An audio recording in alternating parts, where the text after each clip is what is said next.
నీతిమంతులు శిక్షను అనుభవిస్తూ ఉన్నారు, చెడ్డ చెయ్యువారు సత్పురుషుల వలె సన్మానం. ఈ రోజుల్లో చూస్తుంది అదే కదా. ప్రపంచం ఎక్కడ చూసినా మంచివారికి స్థానము లేదు.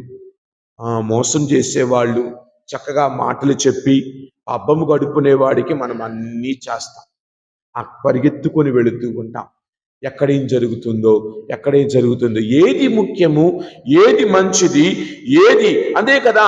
కీర్తన 34:19 ఒక్కసారి చూచినప్పుడు, కీర్తన 34:19 ఒక్కసారి చూచినప్పుడు,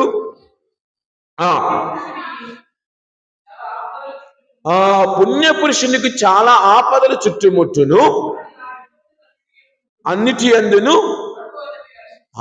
దేవుడు అతనిని విడువడు, ఎడబాయడు అన్నది మనము మర్చిపోకూడదు.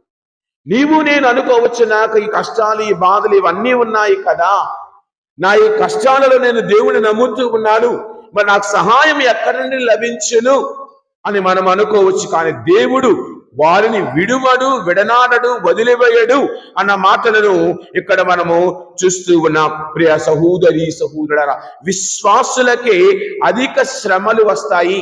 విశ్వాసులు, దేవుని నమ్మిన వారికి. ఈ రోజుల్లో చాలా మంది చెప్తున్నారు, మా దేవాలయానికి రండి, మీకు అద్భుతాలు జరుగుతాయి. మా గుళ్ళోకి రండి, సాయంత్రానికి మీ అప్పులన్నీ తీరిపోతాయి. మా దేవాలయానికి వస్తే సాయంత్రానికి మీ ఆవిడ గర్భవతి అయింది. మా దేవాలయానికి వస్తే మీలో ఉన్న అన్నీ బయటికి వెళ్ళిపోతాయి. కరెక్టే, వెళ్ళిపోతాయి. మనం కూడా వెళ్ళిపోతాం ఏదో ఒక రోజున.